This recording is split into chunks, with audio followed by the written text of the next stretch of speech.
صل وسلم وبارك عليه وعلى آله يا ربي بالمصطفى بلغ مقاصدنا واغفر لنا ما مضى يا واسع الكرم يا ربي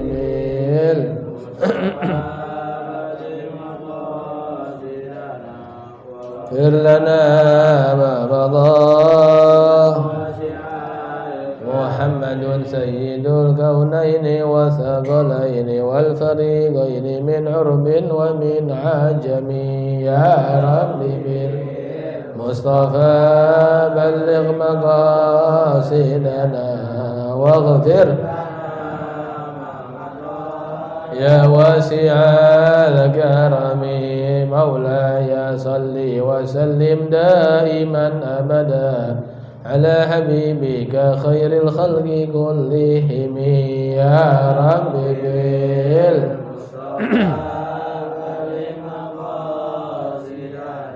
واغفر لنا ما مضى اللهم صل وسلم وبارك عليه وعلى آله. الفاتحة إلى سيدنا وحبيبنا شفينا رسول الله محمد بن عبد الله صلى الله عليه وسلم وصحبه وفره وازواجه وذرياته وإلى سيدنا محمد أحمد بن عيسى إلى سيدنا الفقيه المقدم محمد بن علي بعلوي صولهم وفروعهم وجميع سادتنا علي بعلوي سمع الله روحي صاحب راتب قطب الأنفاس الحبيب عمر بن عبد الله بن عطاس شيخ علي بن الإبارة سليم محمد بن حسن العطاس وإلى روحي صاحب راتب قطب الرشاد الحبيب عبد الله بن الحداث وإلى إلى روحي الحبيب محمد بن زيد الحبشي وإلى روحي صاحب الحول الحبيب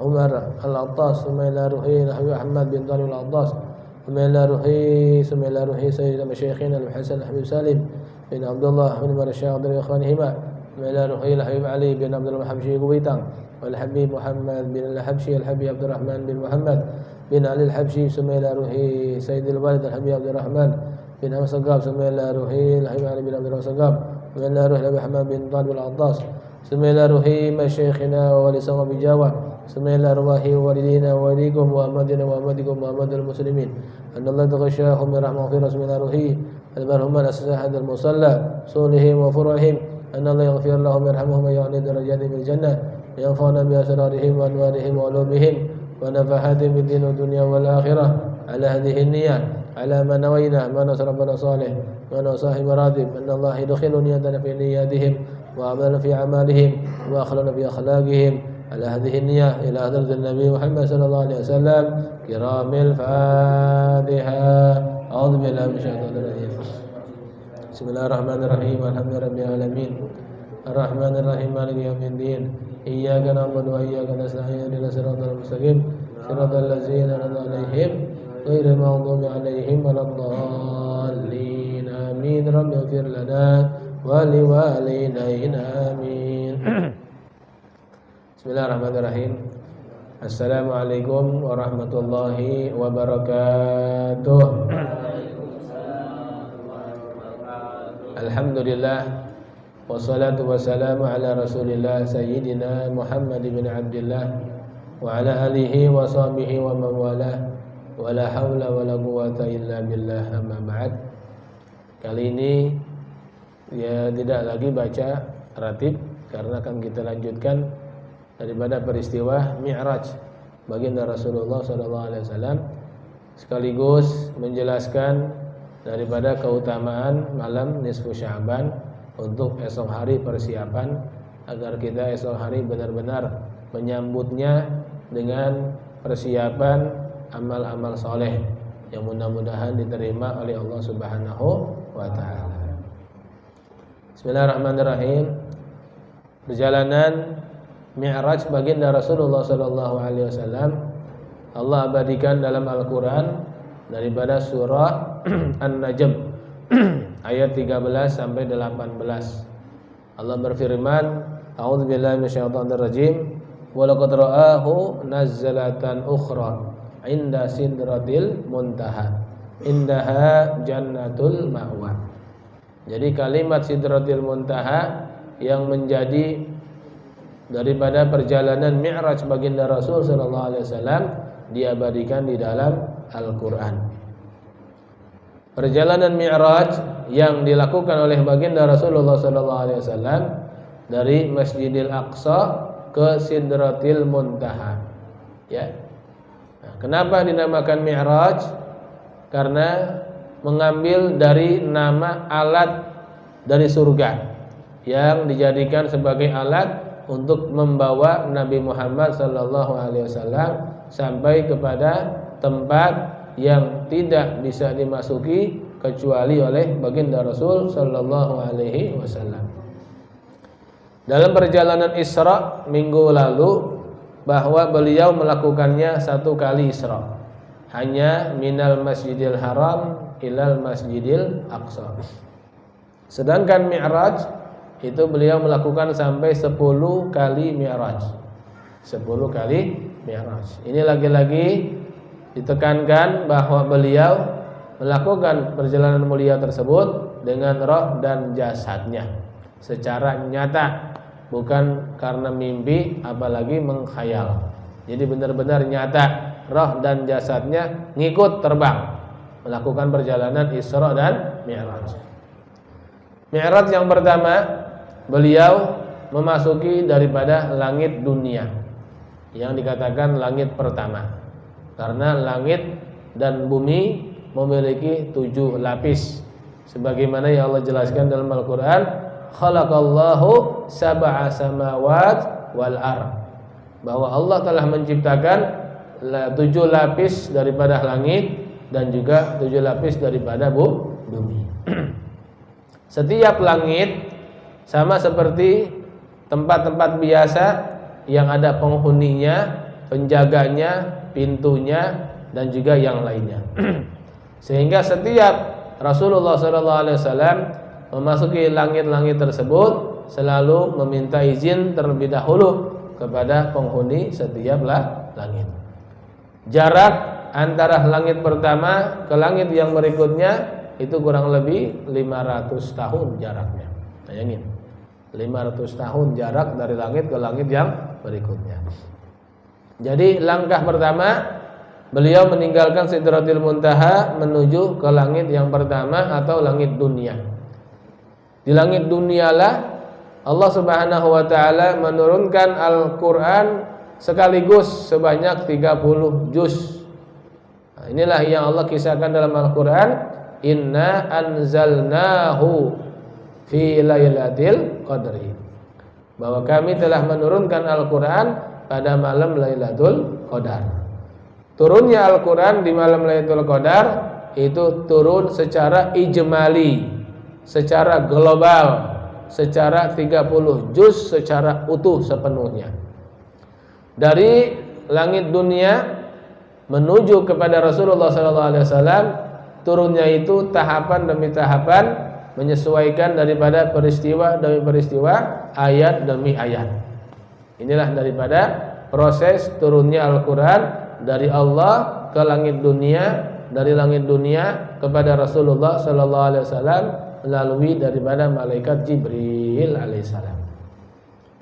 Ketika beliau Rasul bersama malaikat Jibril sampai ke langit yang pertama, kemudian ditanya oleh penjaga langit, siapa?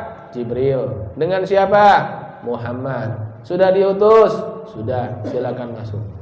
Setiap beliau masuk ke langit pasti disambut dan ditanya oleh penjaga langit. Ketika beliau masuk di langit yang pertama, Rasulullah berjumpa dengan Nabi Adam alaihissalam. Ya, dengan Nabi Adam.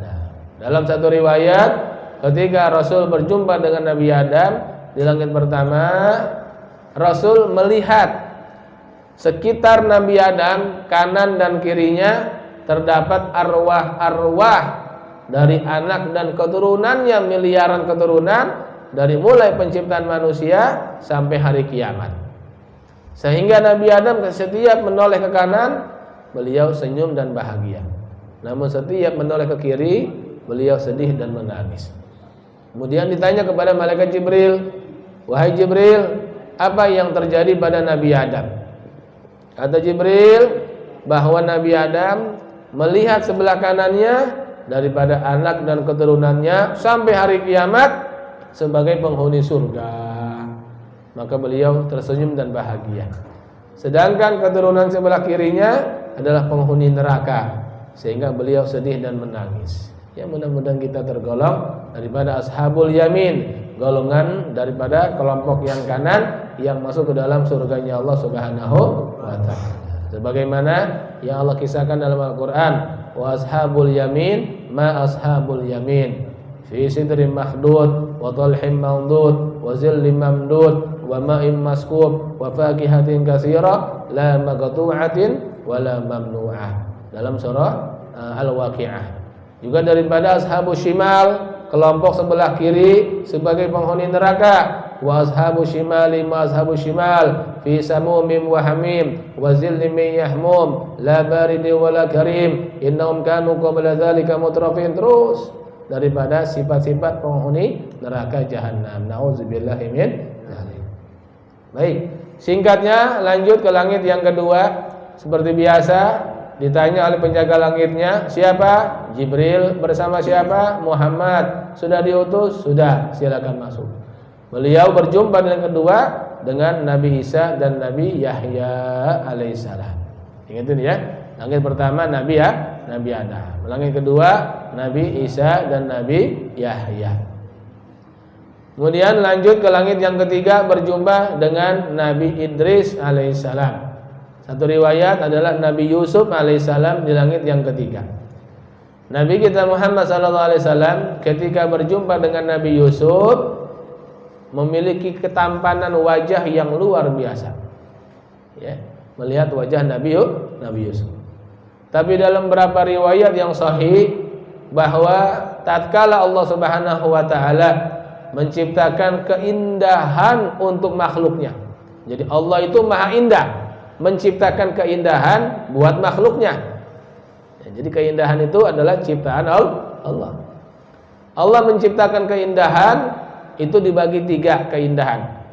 50% Allah berikan kepada Nabi Muhammad sallallahu alaihi wasallam. Bayangin tuh, 50% dari keindahan alam semesta diberikan kepada Nabi Muhammad sallallahu alaihi wasallam.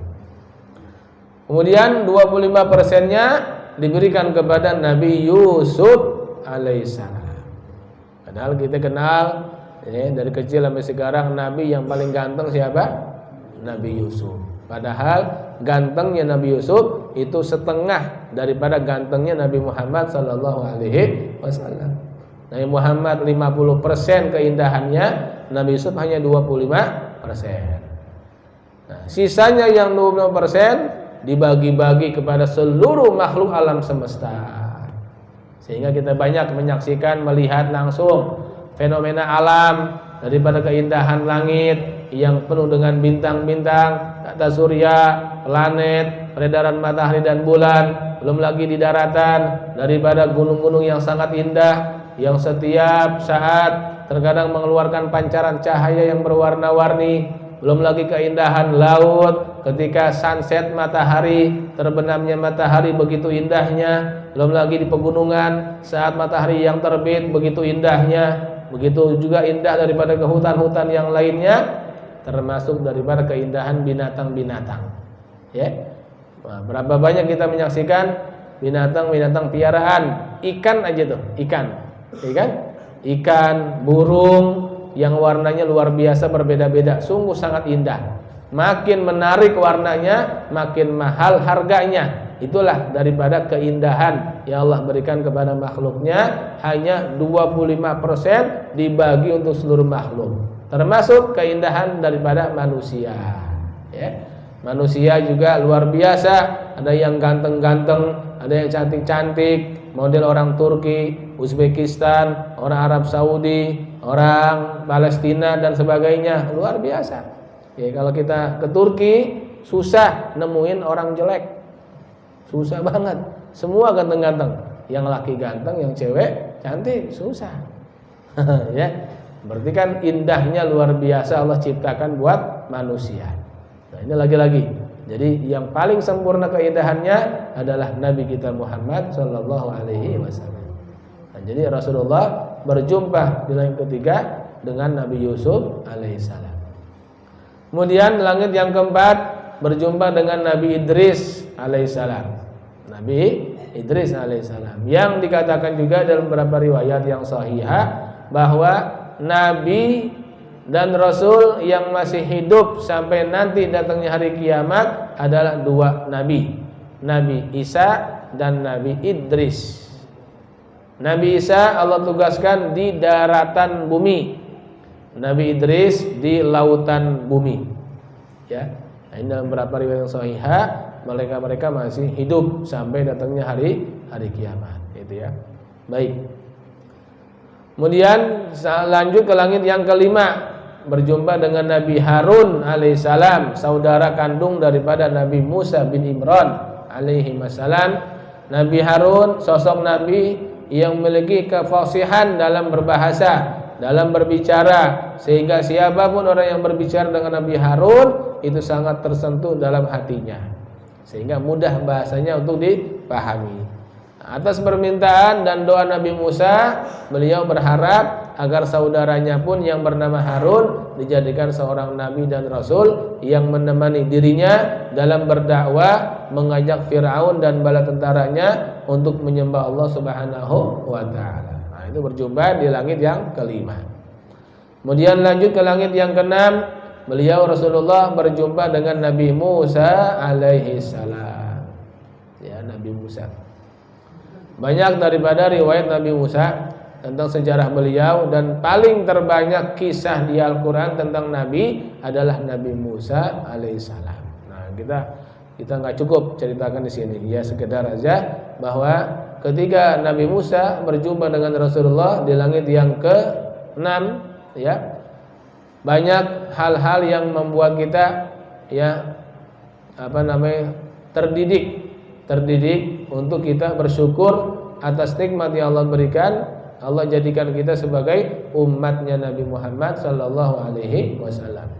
Sebab ketika Rasulullah ingin berpisah dari Nabi Musa di langit yang ke-6, Nabi Musa menangis.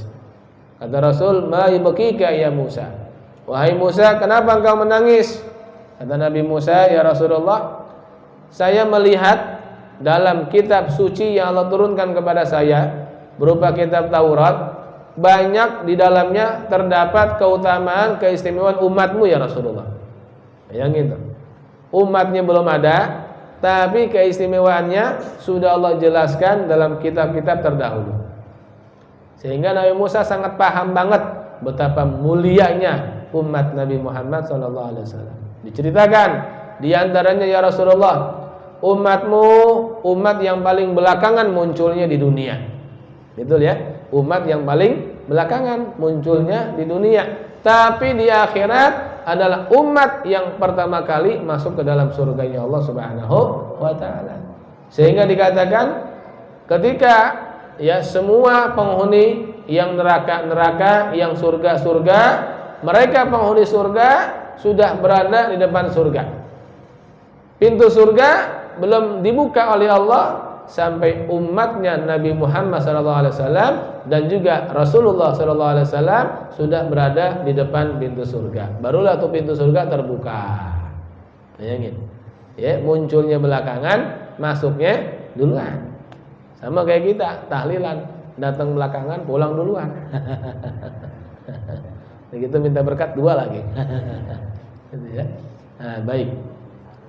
Kemudian juga dikatakan, ya Rasulullah, umatmu adalah umat yang paling pendek usianya daripada umat-umat sebelumnya yang usianya ratusan bahkan ribuan tahun. Tapi umatmu walaupun usianya paling pendek antara 60 sampai 70 tahun umumnya, tapi memiliki amal ibadah yang pahalanya sangat unggul daripada umat-umat terdahulu. Nah, gitu. Nah, di antaranya kita sering menyaksikan daripada malam Lailatul Qadar setiap bulan Ramadan. Orang yang berjumpa dengan Lailatul Qadar kemudian diisi dengan amal ibadah, maka satu malam ibadah di malam tersebut bagaikan menghidupkan selama 1000 bulan ataupun 83 tahun. Bayangin, satu malam Allah lipat gandakan sampai 83 tahun. Khairun min alfi syahrin. Belum lagi amalan yang lain daripada puasa di bulan-bulan yang Allah muliakan, termasuk daripada bulan Rajab bulan lalu.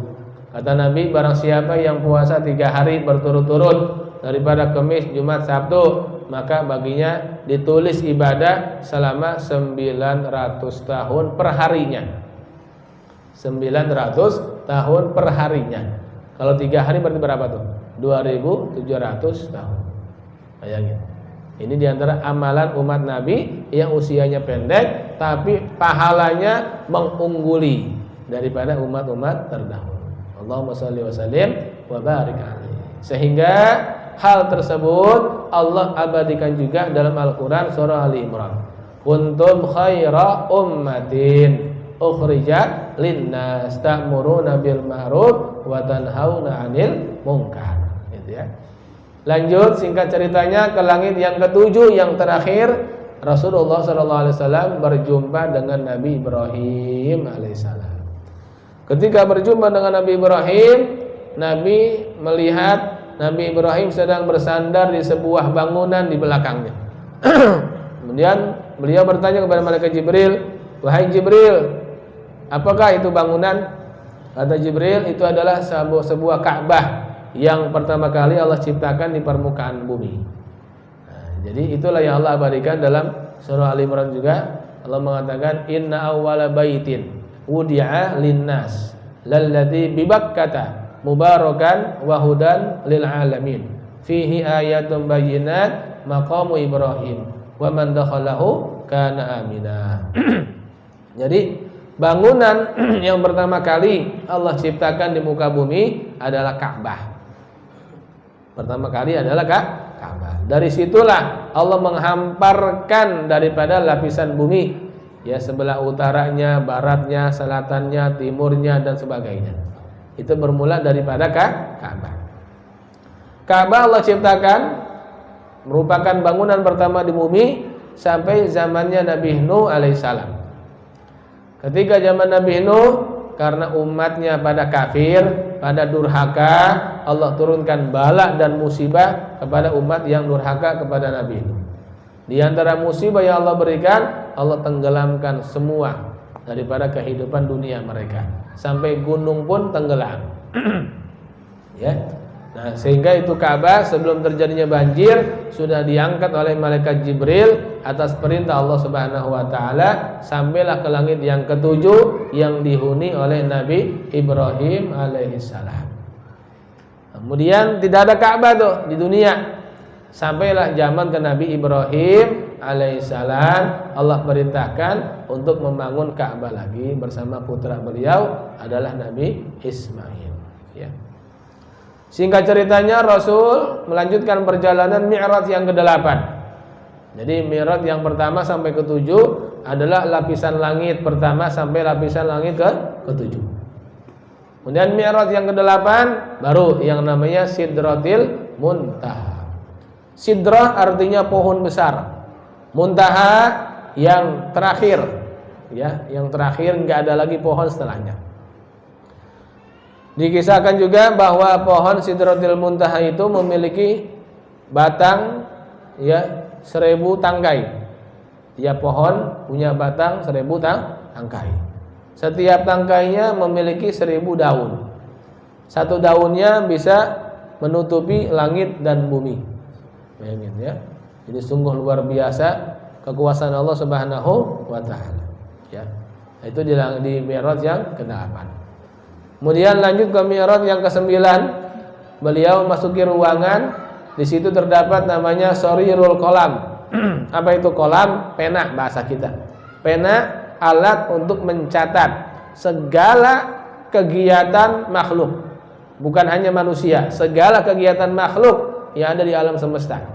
Ya, kapan berputarnya matahari dengan bulan, siang dan malam, berapa derajat ukurannya, semua sudah tercatat dengan pena, dengan kolam tersebut. Kapan akan tumbuhnya buah, kapan akan mekarnya bunga, kapan akan bergugurnya bunga, kapan akan jatuhnya buah dan sebagainya. Ya, semua sudah tercatat. Termasuk kegiatan kita, amal perbuatan manusia. Dikatakan bahwa seandainya Allah perdengarkan suara pena yang bergerak mencatat semua amal daripada makhluk, seandainya suara tersebut diperdengarkan kepada penduduk bumi, niscaya akan hancur sehancur-hancurnya penduduk bumi, karena tidak kuat mendengar suara gerakan pena.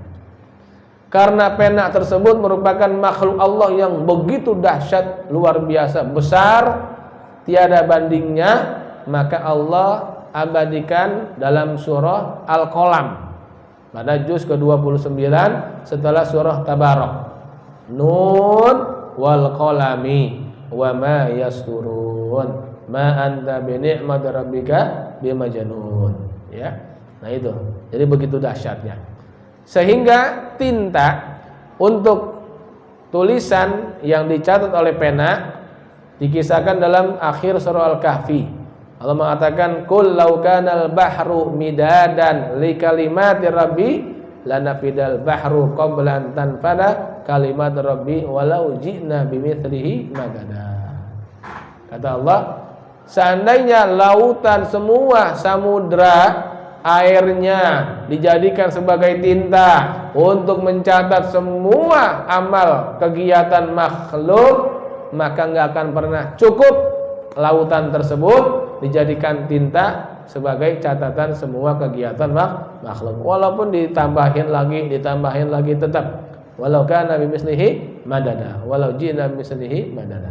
Enggak akan bisa kecuali dengan izin Allah Subhanahu wa taala. Nah, dari sinilah kita mengetahui betapa hebatnya Rasulullah SAW. Allah berikan kekuatan yang begitu dahsyat, sehingga walaupun beliau mendengar suara pena, tapi enggak pengaruh pada jati diri beliau yang Allah berikan kekuatan yang luar biasa. Singkatnya, berakhirlah ke Mi'raj yang ke-10. Ya, Mi'raj yang ke-10. Disitulah Rasul mendapat kesempatan khusus dari Allah Subhanahu wa taala untuk berjumpa, bertatap muka, melihat wajahnya Allah Subhanahu wa taala secara nyata dengan ruh dan jasadnya, ya. Namun ketika beliau ingin memasuki Mi'raj yang ke-10, malaikat Jibril lagi-lagi tidak sanggup ngikutin ke Mi'raj yang ke-10, Saudara. Dikatakan oleh Jibril, "Wahai Rasulullah, jika aku melangkahkan satu langkah saja memasuki Mi'raj ini, niscaya tubuhku akan terbakar semua dengan izin Allah Subhanahu wa taala." Bayangin. Malaikat Jibril sosok malaikat yang paling besar Allah ciptakan daripada malaikat-malaikat yang lainnya. Dikatakan tentang sifat malaikat Jibril, ciri-cirinya bahwa malaikat Jibril memiliki sayap kanan, sayap kiri yang jumlah masing-masing 60 sayap. Satu sayapnya bisa menutupi langit dan bumi. Itu sayap malaikat Jibril. Makanya Rasulullah ketika pertama kali mendapat wahyu yang pertama, langsung berjumpa dengan aslinya malaikat Jibril, wujudnya yang luar biasa. Nabi sampai ketakutan yang luar biasa. Kenapa? Belum pernah melihat sebelumnya daripada sosok makhluk yang begitu besar yang menutupi alam semesta. Allahumma shalli wa sallim wa barik alaihi. Baik, singkatnya, kemudian Rasul bertanya, "Wahai Jibril, kalau memang kau tidak bisa masuk ke tempat ini, adakah pesan darimu kepada Allah yang nanti aku sampaikan?" Ya. Nah, Rasul tetap menghargai malaikat Jibril karena yang telah menemani perjalanan dari awal sampai ke Mi'raj yang ke-10. Nah, ingat nih, penting ini. Apa kata malaikat Jibril? "Ya Rasulullah, li hajatun 'ala Allah." Saya punya hajat kepada Allah. Tolong sampaikan kepada Allah. "Apa hajatmu wahai Jibril?" Kata Jibril, "Ya Rasulullah, sampaikan kepada Allah dari saya agar nanti di hari kiamat Allah mengizinkan saya untuk melebarkan sayap ini selebar-lebarnya di atas jembatan Shiratal Mustaqim, agar umatmu semua bisa melewati jembatan Shiratal Mustaqim dalam keadaan selamat." Bayangin. Malaikat Jibril saja ngasih perhatian khusus kepada kita umat Nabi Muhammad SAW. Karena siapapun nanti di hari kiamat yang ingin masuk ke dalam surga, mau tidak mau harus melewati jembatan Shiratal Mustaqim. Dan posisi jembatan Shiratal Mustaqim di bawahnya neraka jahanam. Sehingga mereka yang melewatinya berbagai macam cara. Ada yang Allah berikan keistimewaan seperti petir, bret nyampe. Atau seperti geledek, suaranya gede. Ya. Atau seperti angin, enggak ada suaranya tapi nyampe. Atau seperti burung, seperti terbang. Atau seperti naik pesawat, atau seperti naik kendaraan, atau seperti orang lari kencang, atau seperti orang yang lari sedang, atau seperti yang jalan cepat, ada yang jalan biasa, ada yang ngesot-ngesot, ada yang jalan kecemplung dan sebagainya. Berbagai macam orang lewat di atas jembatan Shiratal Mustaqim. Nah, malaikat Jibril saat mendapat penawaran dari Nabi, apa yang diminta? Beliau kepengen kita ini umatnya Nabi ketika lewat jembatan Shiratal Mustaqim itu selamat dengan izin Allah Subhanahu wa taala. Ya. Singkat ceritanya, akhirnya beliau sendirian tanpa lagi ditemani oleh malaikat Jibril. Ketika beliau ingin berjumpa dengan Allah, itu harus melewati 70 hijab. 70 hijab. Hijab pertama ke hijab yang berikutnya jaraknya 500 tahun.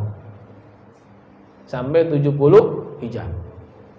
Nah, satu hijabnya itu cahaya Allah yang luar biasa. Sehingga dibuktikan di zaman Nabi Musa alaihissalam, lagi-lagi Nabi Musa. Nabi Musa ketika ingin diperlihatkan wajahnya Allah atas permintaan Nabi Musa, ya, kata Allah apa? Wahai Musa, engkau enggak akan mampu melihatku. Kalau ingin coba, lihatlah pada hijabku yang aku turunkan di atas gunung Tursina. Akhirnya Allah menurunkan hijab tersebut, baru satu hijab di atas gunung Tursina. Begitu turun, itu gunung hancur sehancur-hancurnya. Jadi gunung yang pertama kali Allah ciptakan di bumi adalah gunung Tursina. Ketika hancur, itu pecahan-pecahan gunung semua ya terpencar di beberapa penjuru dunia. Jadi gunung-gunung yang ada sekarang di seluruh dunia itu pecahan daripada gunung Tursina. Ya, betul kan, begitu dahsyatnya satu hijab Allah Subhanahu wa taala bisa menghancurkan gunung yang paling kuat, yang paling tinggi yang Allah ciptakan. Ya. Tapi lagi-lagi Nabi kita Muhammad SAW Allah berikan kekuatan yang begitu hebat sehingga ya bisa menembus daripada 70 hijab dari 500 tahun ke 500 tahun yang berikutnya, gitu ya. Bahkan juga dikisahkan tentang Al-Quran yang Allah turunkan, seandainya diturunkan 30 juz di atas gunung akan hancur juga itu gunung. Nah, ini Allah berikan dalam Al-Quran dalam ya surah di juz ke-29. Law anzalna hadzal Qur'an ala jabalin la ra'aitahu khashi'an mutasaddian min khasyatillah. Seandainya Quran ini diturunkan di atas gunung, ini gunung akan hancur sehancur-hancurnya. Kenapa? Min khasyatillah, karena takut kepada Allah Subhanahu wa taala. Bayangin. Gunung aja nggak bisa nerima Al-Quran, saking dahsyatnya cahaya Al-Quran, karena kalamullah. Tapi lagi-lagi Nabi kita Muhammad SAW mampu menerima Al-Quran 30 juz dalam tubuhnya, walaupun tahapan demi tahapan, walaupun riwayat demi riwayat dan seterusnya. Sampailah 30 juz dengan kalimat al-yauma akmaltu lakum dinakum wa atmamtu alaikum ni'mati wa raditu lakumul islama dina. Nah, singkat ceritanya, Rasul berjumpa dengan Allah Subhanahu wa taala, melihat langsung wajahnya Allah Subhanahu wa taala, tapi tanpa ada yang tahu bagaimana caranya dan bagaimana bentuknya kecuali Allah Subhanahu wa taala. Karena Allah mengajarkan kepada kita dalam hadisnya, ya, la tatafakkaru fillah walakin tatafakkaru fi khalqillah. Janganlah kamu berpikir tentang zatnya Allah, tapi berpikirlah tentang makhluk Allah. Jadi cuma Rasulullah yang bisa menatap wajahnya Allah Subhanahu wa taala dengan roh dan jasad beliau. Inilah keistimewaan yang Allah berikan kepada Nabi Muhammad sallallahu alaihi wasallam. Singkat ceritanya lagi, peristiwa Mi'raj menghasilkan daripada buah perintah yang menjadi barometer buat umatnya daripada ibadah-ibadah yang lainnya. Itulah daripada perintah sholat 50 waktu dalam sehari semalam.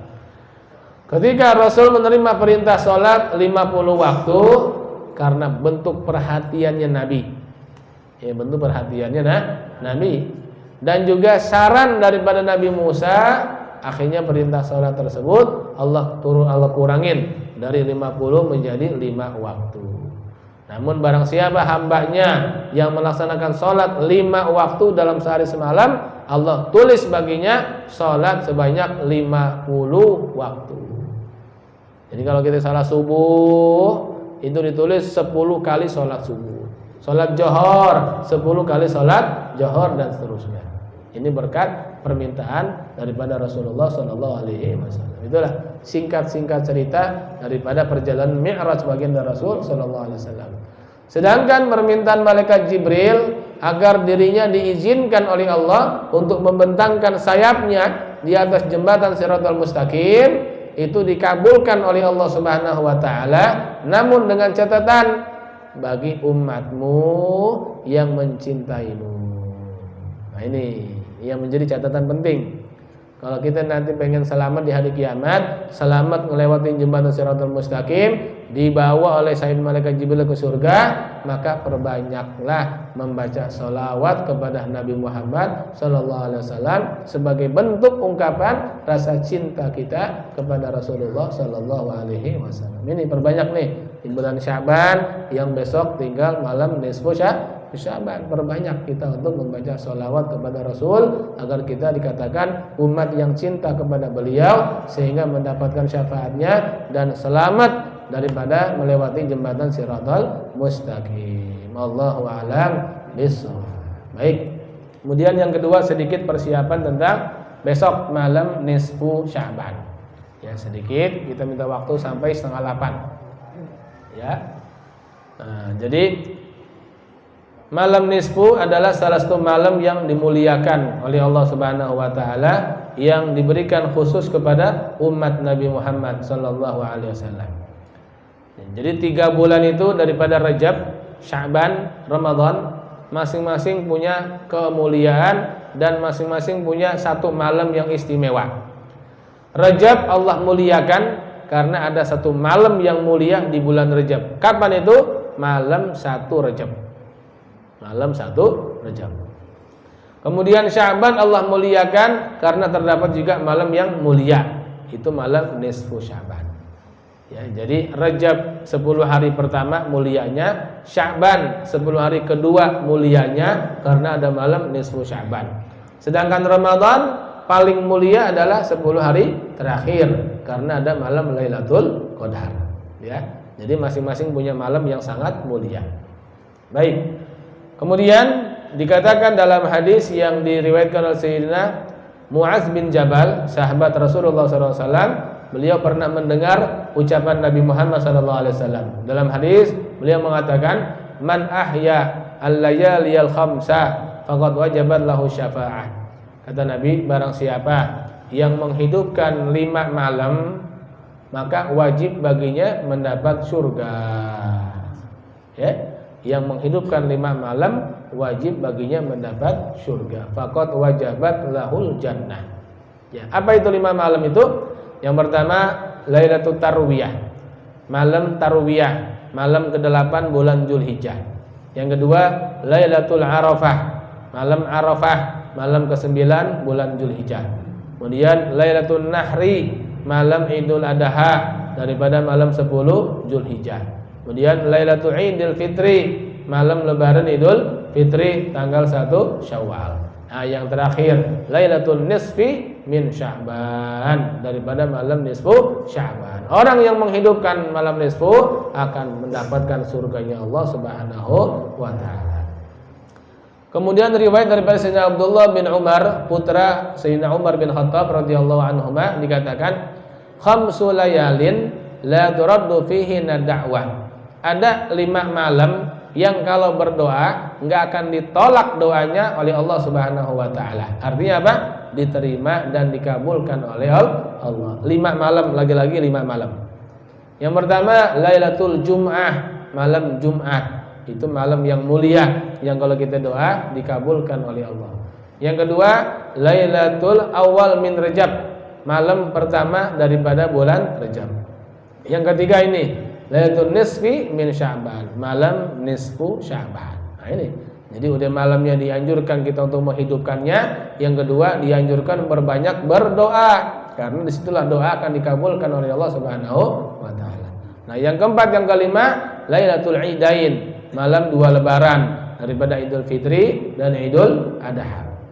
Karena hadisnya dianjuran hanya untuk menghidupkannya dan memperbanyak doa, maka para ulama-ulama kita mencari cara bagaimana caranya mengajak orang untuk menghidupkan malam mulia tersebut dengan beraneka ragam macam amal-amal soleh. Nah, maka disitulah mereka memilih waktu yang paling tepat agar semua orang bisa melakukannya, yaitu apa? Antara maghrib dan isya. Nah, jadi ini kegiatan malam nisfu yang sudah menjadi tradisi tahunan itu bukan dari Nabi, tapi dari amalan orang-orang soleh berdasarkan hadis Nabi tadi. Yang penting menghidupkan malam nisfu Sya'ban dengan berbagai macam amal soleh. Ini biar kita tahu nih, ya. Jadi nggak ada yang dikatakan bid'ah, nggak ada urusan, nggak ada hubungan, ya. Pertama, mereka memilih waktu yang tepat antara maghrib dan isya. Disitulah dijelaskan dalam hadis bahwa ma bainal isya'in wa doaun mustajab. Antara maghrib dan isya terdapat waktu untuk doa yang sangat dikabulkan oleh Allah. Maghrib dan isya, sehingga dilakukan antara maghrib dan isya bacanya.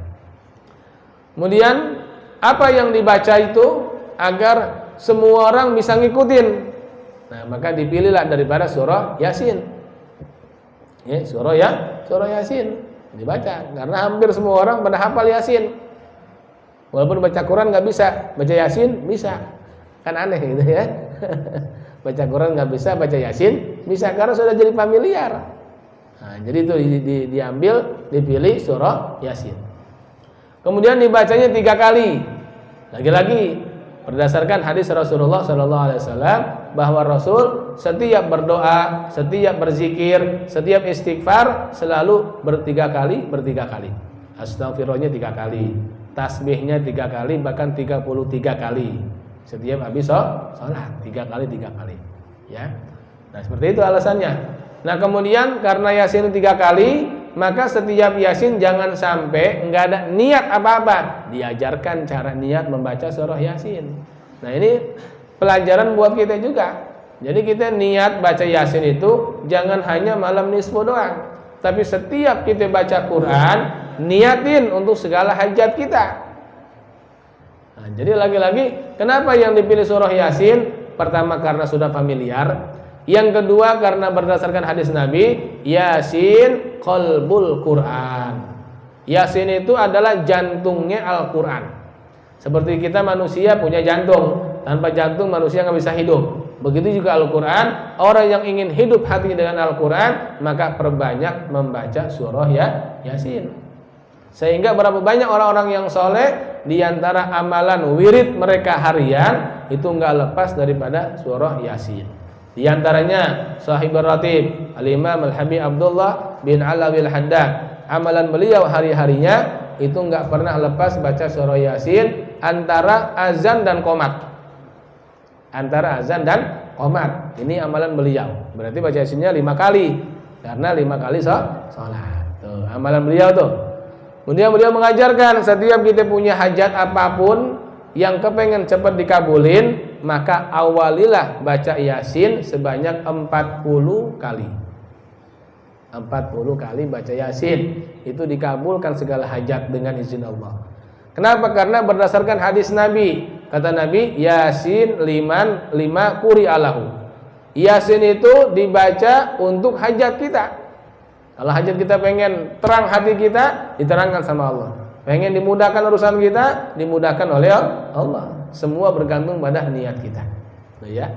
Bahkan amalan Al-Habib Abu Bakar bin Abdullah Al-Attas daripada ulama Hadramaut, amalan harian beliau itu baca Yasin, enggak kurang dari 1000 kali Yasin. Yang ini Sehari bisa baca Yasin 1000 kali. Inilah orang-orang soleh yang benar-benar menggunakan waktunya dengan berzikir kepada Allah Subhanahu wa taala. Gitu ya. Nah, sehingga dipilah nama surah Yasin. Nah, tiap Yasin diniatkan. Nah, yang pertama niat untuk panjang umur. Tapi ada keterangannya, panjang umur dalam keadaan taat dan beribadah. Ya. Jangan cuman panjang umur doang. Jangan sampai udah tua makin jadi jauh dari musola, jauh dari ibadah, jauh daripada akhlak. Jangan. Kita minta panjang umur dalam keadaan taat dan beribadah. Gitu ya. Yang kedua, niat Yasin untuk nolak bala. Untuk nolak bala dan mendapat rizki dari Allah Subhanahu wa taala. Tuh, rizki yang berkah juga minta. Niat nolak bala dan mendapat rizki. Ya. Yang ketiga niatnya al-istighna 'anin nas wa husnul khitam. Yang ketiga, baca Yasin diniatkan untuk hidup kita hanya untuk Allah dan mengharapkan husnul khotimah. Inilah 3 niat yang semua kita pasti menginginkannya. Betul kan? Kita pengen semua panjang umur, duit banyak, mati masuk surga. Kan enak kan kira-kira kan? Nah, itulah baca Yasin di nisfu Sya'ban, kesempatan kita. Sehingga karena begitu mulianya malam nisfu, maka memiliki banyak nama. Para ulama mengatakan kasratul asma tadullu ala syarafil musamma. Banyaknya nama-nama menunjukkan bahwa mulianya orang yang memiliki banyak nama. Jadi makhluk itu kalau namanya banyak menunjukkan karena mulianya atau karena hinanya, Pak. Bisa jadi mulia, bisa jadi hina. Contoh aja Nabi kita Muhammad SAW. Nama beliau banyak, Pak, bukan cuma Muhammad doang. Nama beliau dikumpulkan ada 1000 nama. Nama Nabi Muhammad ada 1000 nama. Ya, Ahmad, Mustafa, Mukhtar, Mustaba, ya, kemudian Asy-Syafi', Al-Musyaffa'. Nah, masih banyak lagi nama Nabi Muhammad sallallahu alaihi wasallam. Daripada nama Toha, Yasin, nah itu nama-nama Nabi itu. Ya, nama-nama Nabi, ya. Begitu juga Allah Subhanahu wa taala punya banyak nama. Terbagi 3 nama-nama Allah. Ada yang enggak diketahui namanya kecuali Allah doang. Yang kedua, hanya diketahui oleh malaikat-malaikat Allah dan orang-orang khusus. Yang ketiga, semua makhluk tahu. Itulah yang dinamakan Asmaul Husna. Itu ya. Baik. Nah, sehingga malam nisfu ini karena malam yang mulia memiliki banyak nama. Di antara nama malam nisfu Lailatul Qismah. Malam pembagian anugerah Allah. Nah, disitulah bahwa Allah ini kalau bahasa kita nih, Allah sedang cuci gudang, Pak, di malam nisfu, karena begitu banyaknya anugerah Allah berikan kepada umat Nabi Muhammad SAW yang menghidupkan malam mulia tersebut. Yang kedua, Lailatul Naskhi, malam untuk perubahan. Di malam nisfu Allah ngasih kesempatan buat kita untuk merubah nasib kita. Karena dalam hadis dikatakan la yuraddul qada illa ad-du'a. Tidak bisa merubah qada kecuali dengan doa. Nah, sehingga ulama tauhid mengatakan bahwa qada dan qadarnya Allah terbagi 2. Ada qadar yang sudah permanen, yang enggak bisa dirubah lagi. Itu namanya qadar. Ada qada yang masih bisa dirubah atas permintaan hambanya kepada Allah Subhanahu wa taala. Nah, disitulah bahwa Allah ngasih kesempatan kepada kita. Kalau memang takdir kita ya sebagai orang yang sengsara, kita minta di malam nisfu agar dirubah menjadi orang yang paling beruntung dan mulia. Kalau mungkin sebelumnya Allah mentakdirkan jatah hidup di dunia kepada kita 60 tahun, kita minta panjang umur, mungkin bisa jadi 70 tahun.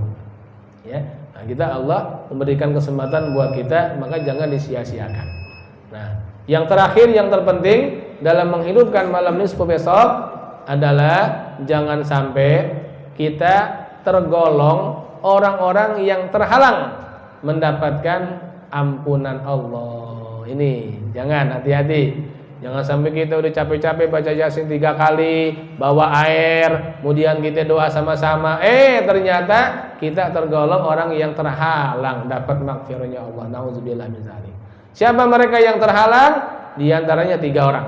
Pertama, akun liwalidayhi, mereka yang masih durhaka pada ibu bapaknya. Jangan sampai ya, kita baca Yasin nanti besok malam nisfu, tapi sama orang tua masih ngelawan, sama orang tua masih durhaka, sama orang tua masih ngebentak-bentak. Hati-hati. Walaupun mulut kita berbusa baca Yasin berkali-kali, tapi kalau sama orang tua masih ngebentak-bentak, jangan harap dapat maghfirahnya Allah. Yang kedua, yang paling penting, al-musyahin. Siapa mereka? Orang yang masih memiliki rasa dendam kepada orang lain. Hati-hati. Berapa banyak di antara kita yang baca Yasin, belum maghrib udah nyampe duluan ke mushola, tapi hatinya masih gedek sama orang lain, masih benci sama orang lain. Tiap ngeliat orang cemberut mulu. Jangan. Ya, hilangkan tuh rasa-rasa daripada cemberut, daripada marah, daripada dendam, daripada hasud, ya, daripada menggunjing dan sebagainya. Hilangkan. Jangan sampai ini gara-gara hati kita yang kotor terhalang mendapatkan maghfirahnya Allah. Maka dari sekarang, kalau memang ada orang yang pernah kita benci, pernah kita marah, pernah kita dendam, hilangkan dari sekarang. Minta sama Allah, ya Allah, jangan sampai hatiku memiliki rasa dendam kepada siapapun ya Allah, agar aku tidak terhalang mendapatkan maghfirahmu ya Allah. Begitu. Ya, usahakan. Ini urusan hati susah kita. Kalau kita nggak melatih, nggak belajar, nggak berusaha, selamanya kita dendam sama orang, Pak. Apalagi tuh orang nyakitin kita banget, wah susah kita untuk maafin, betul ya? Susah. Ini sifat karakter manusia, susah. Nah, inilah Nabi ngajarin kepada kita. Yang ketiga adalah mereka yang masih doyan minum minuman keras.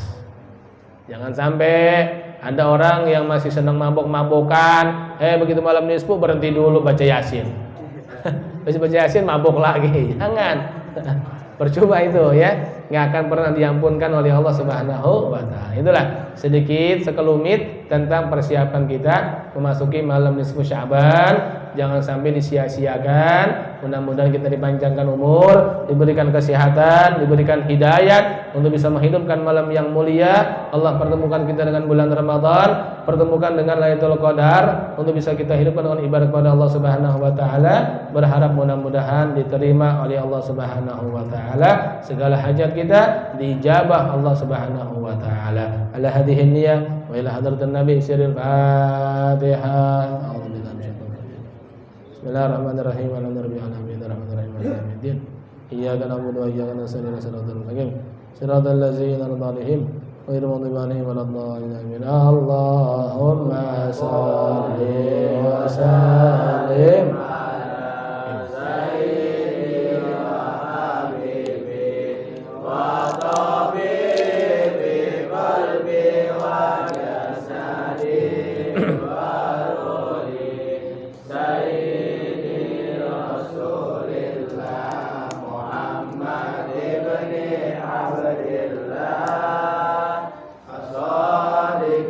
amin wa alihi wa sahbihi ajma'in. Qala Rasulullah sallallahu alaihi wasallam Abdul Maqum huwa wa nabiyyuna min qabli la ilaha illallah la ilaha illallah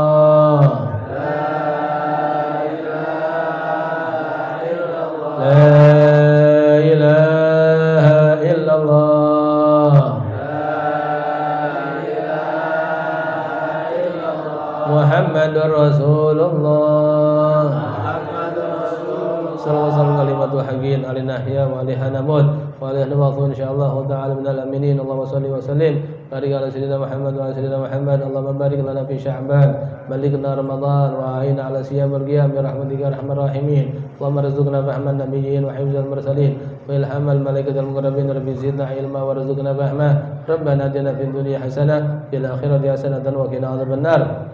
Sallallahu alaihi wasallam Muhammad wa alihi wasallam. Walhamdulillahi rabbil alamin. Alhamdulillah ala ni'amillah alhamdulillah ala barakatillah alhamdulillah hamdan yuafi ni'amahu wa yukafi mazidah walhamdulillahi rabbil ya Rasulullah salamun ya rafi'a syani wa ya Rasulullah salamun alaik ya rafi'a syani wa daraji ya Rasulullah ya rafi'a syani Allahumma salli wa sallim wa barik ala alihi. Insyaallah penutupan gabungan ya. Insyaallah akan diadakan hari Selasa depan dua Selasa lagi ya. Dua Selasa lagi tanggal 29 bulan Maret insyaallah kita gabungan antara pengajian saya dengan Kakanda Ustaz Haji Ma'mun Syukran. Mudah-mudahan kita sehat walafiat. Bila taufiq wal hidayah. Assalamualaikum warahmatullahi wabarakatuh.